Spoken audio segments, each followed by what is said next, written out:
Our next guest has hosted a terrific power showcase. In fact, it's called the Power Showcase. Going on, 15? This is year 16. Yeah, of the this Power is an Showcase. annual visit for us. What's this, year 5 for us? At least. We're pleased to have Brian Domenico on with us once again, talking about the Power Showcase. Brian, good morning. Harold, Matt, as always, it's really nice to see you, and I appreciate you having me on. Well, we appreciate you coming on with us to kind of introduce our viewership to some of the kids that you've discovered and showcased in your Power Showcase. I mean, boy, the list is unbelievable. We watch the video of this thing all the time.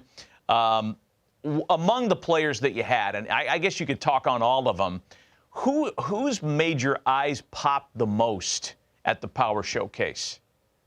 Well, as far as this year, I mean, it is tough because this was a year where there wasn't like that big human interest story of like the 525-foot home run or something along those lines. But there is a player by the name of Hogan Nelson who has attended 5 Power Showcase events, and he's actually a 3-time Power Showcase champion and won it as a 13-year-old and a 14-year-old. And then last year had to make a really big decision. He's one of the top quarterbacks in the state of Texas, and decided last year, after having a really good showing at area code, to kind of shift gears and focus strictly on baseball. And he came back as an underclassman and won in dramatic fashion. And he is one of those individuals that you have that has the it factor. When the pressure mounts the most and his back's against the wall, somehow, some way, he comes and he ends up pulling through and winning. And that's one of those unique DNA things that I think scouts and college coaches look for. Hey, Brian, I think we're in a unique time, too, where guys have perfected the home run. And do you see that early on, the art form of guys really knowing to master their swing for homers at an earlier age than before? Yeah, I mean, I'm glad you brought that up. The old adage back in the day would be that home run derbies would ruin a player's swing. And I'd be like, that's not really true, because there's so many different swings that are applied in an at-bat, whether it's an 0-2 count, or you have to hit and run, or move a guy over, or have to purposely hit a fly ball to the outfield for a guy who got a tag from whatever base. So I think that when you also put in the very beginning, when they're 12 years old and at Cooperstown, Cooperstown has those 200-foot fences, so the kids are enjoying that. Then they go to the Hall of Fame, and the nostalgia of looking at Babe Ruth's bat and a lot of the old uniforms. Now, they're too young to really appreciate all that, but it kind of starts there. And then they come to the Power Showcase, and knowing that they're coming to the Power Showcase and ending up at the other end of the rainbow in a major league stadium to kind of be a big leaguer and whet their palate for greatness and have that prosperous energy wash over them. Now it trickles back to, okay, how are we going to prepare for this? And with how all the great metrics today with blast motion and hit tracks and all how and Rapsodo and how their videos can be broken down, and how all of the hitting coaches are vast in so many different philosophies that they break down the kids' swings, and they really start to learn how to do that.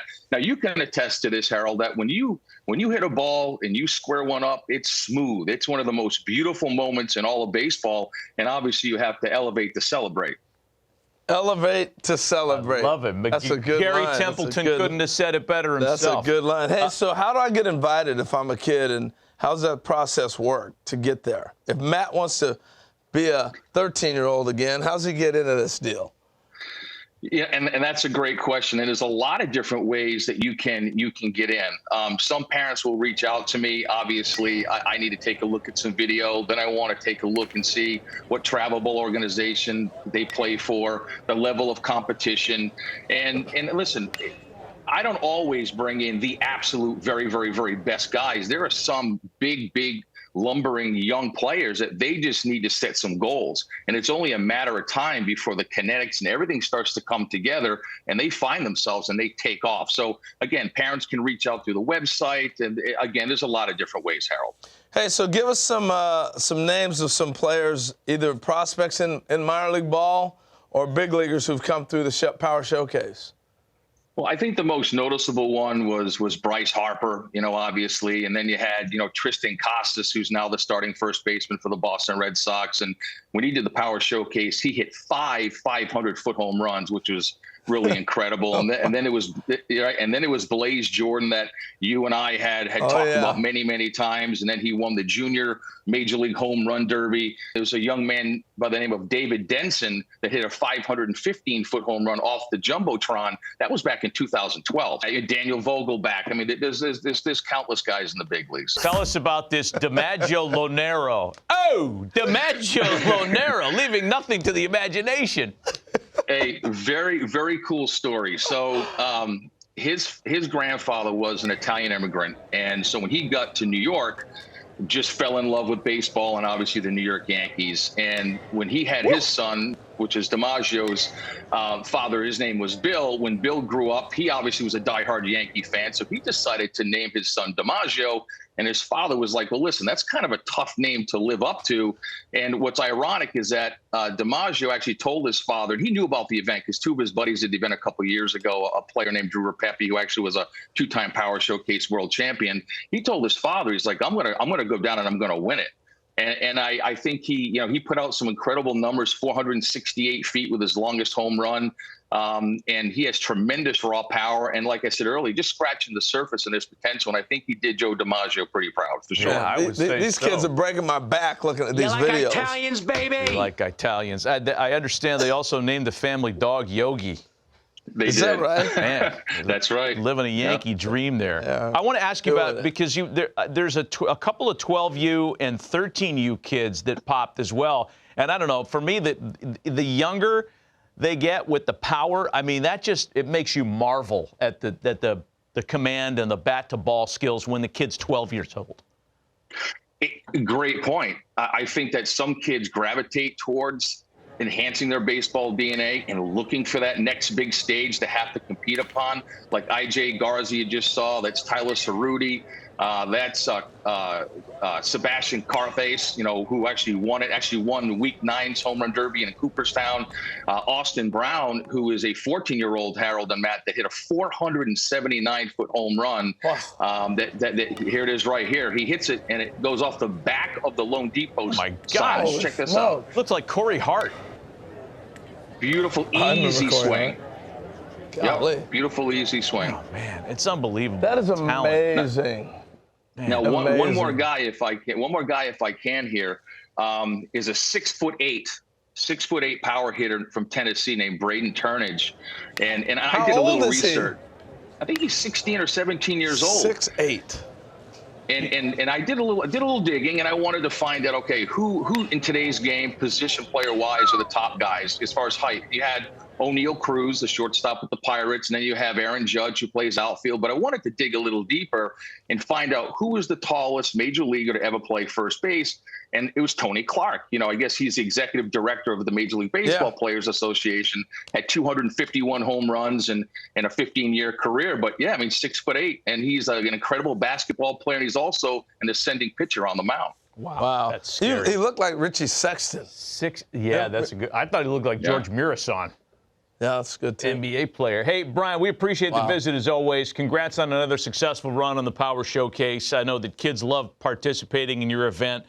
You had it a few weeks ago, and for folks that are interested, it's on the website. We have the information on the screen. Brian, we appreciate the visit. Happy holidays to you and your family. Always. Thanks, guys.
name's Nick Presto, scout with the Kansas City Royals. It's a great opportunity. Appreciate you guys being here, hitting on a big league field. We're going to run you through a scout day. You know, as scouts, we're looking for a bunch of things to see if you're going to be a professional player. I mean, obviously, we're looking for hitting. We're looking for power. We're looking for running, arm strength, and fielding. Those are the 5 tools that we're looking for. All this stuff's important if you want to play this game.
Representing Idaho, he is a second baseman out of Sugar Salem High School, Sam Chappell.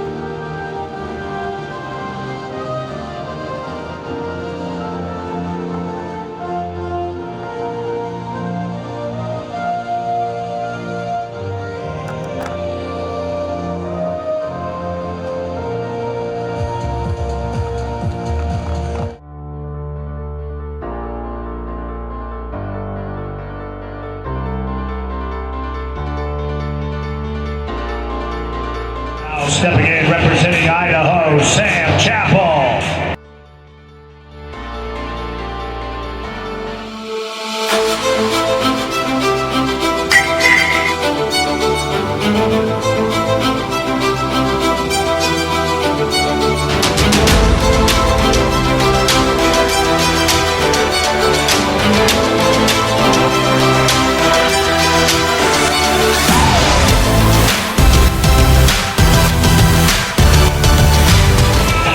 Sam on the board.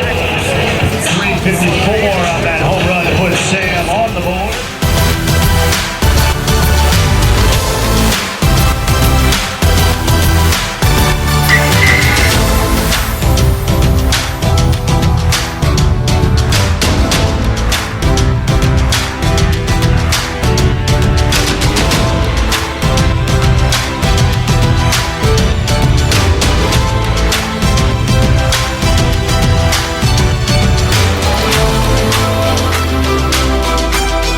Going to get out of here as well. Home run number 2. 337 on that home run. 337.